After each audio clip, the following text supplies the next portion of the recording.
I used to work as a security guard at a retail building in the heart of the city. It was on a side street, well away from the commotion of the city's nightlife. I wouldn't have it any other way. I was a student at the time, and I would go out sometimes, but the shift went by faster when I could be alone, without any distractions. I would use that time to read or play games on my phone. It was a pretty easy and boring job mostly, but one night something happened that I can't explain. It made me question everything. I was sitting in the security office on my phone. In front of me were several computer monitors with the security camera's feed. I looked up at them now and then, but they were really no different than still images most of the time. Out of nowhere, I started to hear a strange noise, like somebody walking around upstairs. It was late and I was tired, so I thought it might have been my imagination. I was curious though, so I decided to closely monitor the security cameras. I looked up from my phone and watched the monitors, trying to detect any movement on the screens. I scanned through the feeds and I caught sight of a figure, a shadowy silhouette lurking on the second-floor hallway. It moved with an eerie fluidity, appearing to disappear in the dimly lit corridor. Once it was gone for good. I couldn't find it on any of the other cameras, even though there was another, with an angle that should have shown the area where it was. This was no hallucination. There was somebody in that building. I was sure of it. The sound, and then this. Gathering my composure, I swiftly reached for my phone and dialed the police. I explained what I saw. Within minutes, they arrived. They scoured the building, searching every floor and every hallway for any sign of that mysterious intruder. However, to my surprise, there was no trace of him. It was as if he had vanished into thin air. I could tell the police thought I was imagining things, and to be honest, I couldn't blame them, especially because we could not find the footage where I saw the figure. I almost started to question it myself. It was so real, though. I started to question my own sanity, desperately trying to find a rational explanation for what I saw.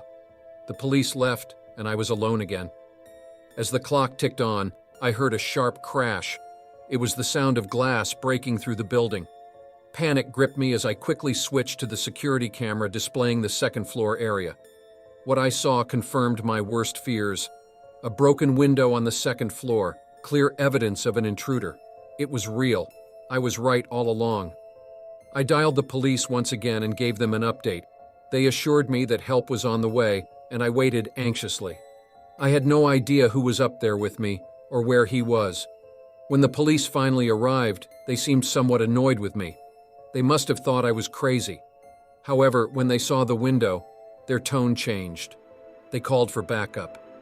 The whole building was locked down, and again they found nothing. No sign of an intruder, apart from the broken window. To this day, I can't explain what happened that night. Perhaps the intruder jumped out of the window. It was the second floor, and it led to a paved alley. Nobody could make that jump without being seriously hurt. There was nothing stolen from the building either. There's no explanation that makes very much sense. If not for the broken window, then maybe I would still think I was crazy.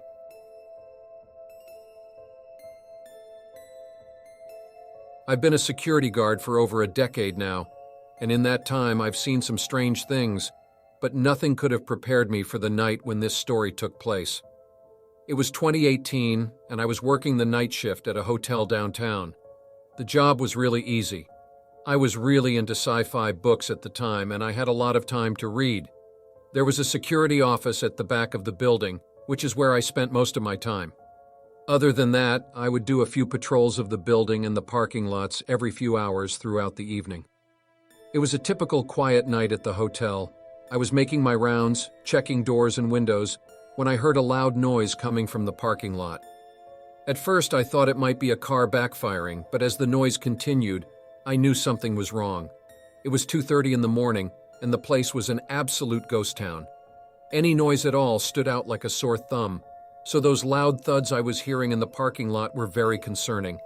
I immediately called the police and then headed towards the source of the noise. As I approached the parking lot, I saw a figure in a hoodie trying to break into a car. My heart was pounding in my chest as I shot my flashlight at him, and I ordered him to stop. As soon as I got those words out, he took off running. I chased after him, my breaths coming in gasps as I tried to keep up. I just needed to stay with him long enough for the police to show up. He was fast and I was starting to lose ground when he suddenly disappeared. I stopped and shot my flashlight in every direction, but I saw no sign of him. Just when I thought I'd lost him, I heard a faint noise coming from a nearby alley. My hand went to my weapon, which was a can of pepper spray, as I cautiously approached. That's when I saw him. The man was hiding behind a dumpster, trying to catch his breath. I ordered him to surrender, but he refused. He came at me with a wild look in his eyes, and then he jumped on me. Before I knew it, we were rolling around on the ground fighting. I was cursing myself for following this man. I should have waited for the police, I thought. The man was strong, but I was able to overpower him and subdue him until the cops arrived. The man turned out to be a wanted felon with a long history of violence and theft. It's been a few years now, but I still think about that night. Feeling of fear, the adrenaline rush, and the physical struggle with the criminal will always be part of me. I'm grateful for the training I received, and I know it helped me handle the situation as best I could. But I also know that being a security guard is more than just making rounds and checking doors. It's about being prepared for anything and being able to handle dangerous situations, rare as they may be.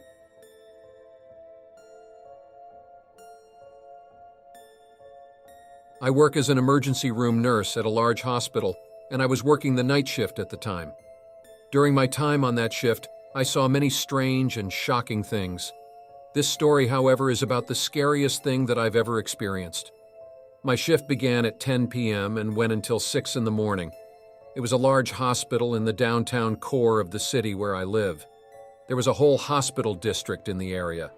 The children's hospital was right next door, and the cancer ward was not far off. It was a warm summer night. The city was dark as I drove my car into the staff parking area. The security guard checked my badge and waved me in. I parked and walked to the entrance, like I had many times before. When I stepped into the building, the somber tranquility of the night was replaced by the fast-paced hustle of a big city emergency room. You wouldn't even know it was nighttime in this place. The bright fluorescent lights shone down on the busy hallway, leading to a feeling that was indistinguishable from daytime. The next several hours were fairly normal by my standards. The job in general is incredibly hectic, and the night was no different. Basically, what I'm saying was that it was a typical crazy night. However, things were taken to another level when a new patient entered the emergency room. He burst through the front entrance covered in blood. Holding his abdomen, he trudged into the waiting room with a look of agony on his face. He looked to be about 40 years old with long hair. He had a short beard and wore blue jeans. One of the other nurses and I approached him and helped him into the operating room. We cut his shirt off in order to find the source of the blood. His flannel shirt was heavy, having been soaked in blood. I think it was supposed to be yellow with a plaid pattern, but it was impossible to tell. All I could see was red. Looking at his bare chest, it was easy to see the wound. It was a clear knife wound on his stomach on the right side of his body. I quickly stopped the bleeding. His condition was stabilized. Believe it or not, this kind of thing was actually quite common. The other nurse and I were well within our ability to handle the situation. What happened next is what really terrified me. I was alone with the man. He was conscious but laying still. The stab wound was the only serious injury, but I couldn't help but notice several other injuries on his body. They were not bad enough to require emergency treatment, but there were noticeable scratch marks on his arms and face. They were deep, long marks in rows of 3 or 4. They had surely come from fingernails. My expertise is healthcare. I'm not a detective. I don't have the skills to analyze the meaning of a certain type of wound, so take what I say with a grain of salt. But these scratches looked offensive. I was almost sure of it. This man had done something to someone. My gaze moved slowly from the man's arms to his face. He turned to look at me at the same time, and we locked eyes. We held eye contact for several seconds. My mind was racing. Does he know that I know? I thought. Just then he tried to reach out and grab my arm.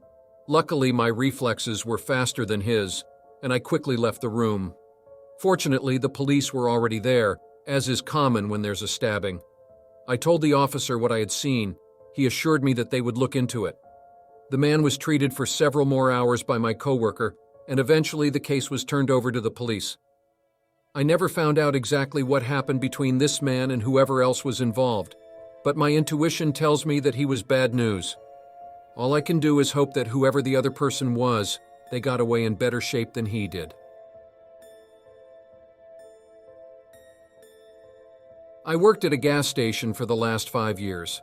For most of the time, I worked the overnight shift, which was from 9 p.m. until 5 a.m. That was all they had available at the time, and I needed a job. There were barely any customers and hardly any work to do. The pay was a little better as well. I saw many strange things working the overnight shift over the years, but this is about an extremely creepy and weird thing that happened to me. Our gas station was on the side of a small highway that was not very busy. We were the only gas station for many miles, and there wasn't much else around there. No stores or other businesses. Surrounding the gas station was nothing but woods, but there were some farm fields not far away as well. There were a few houses around there too, but the closest one was probably 20 miles away. It was quite isolated. I got to work around 15 minutes early and parked my car at the front. It was already dark out, but the lights on the outside of the building were bright. The gas station was like a little bubble of daylight in a sea of darkness. I walked into the gas station and saw Carlos, who was one of my co-workers. His shift was just ending, but I liked to show up a little early so that we could chat. He would sometimes stay a little late with me before taking off.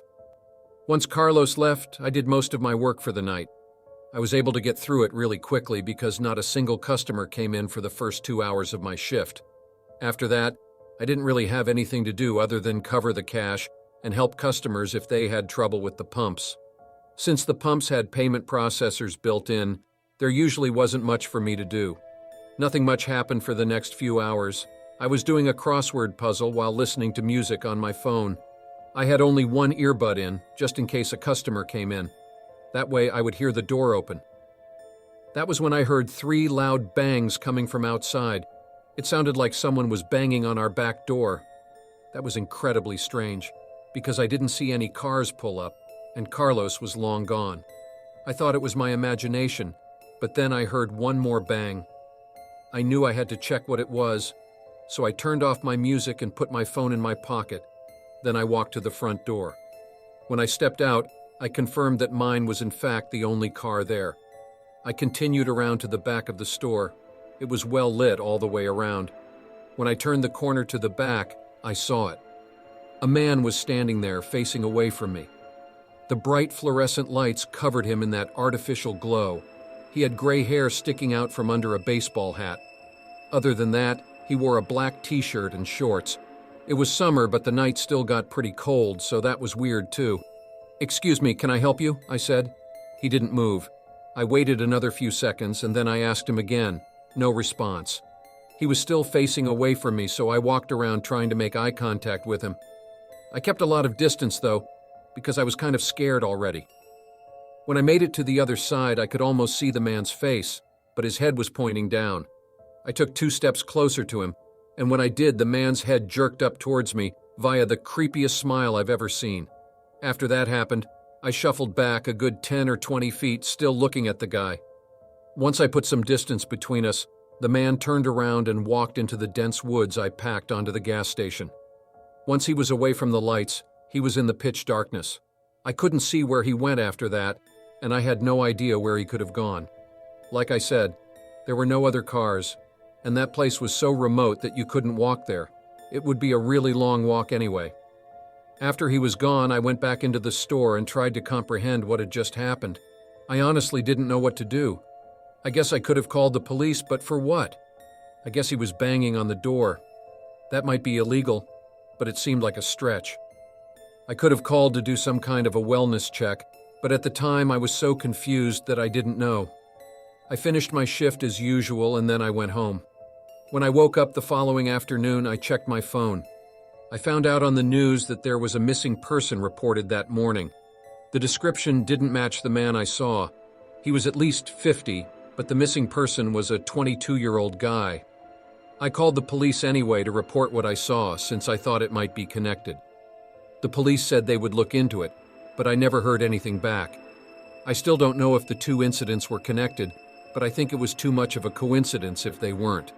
Something sinister happened that night, and I have no idea how close I came to being a part of it.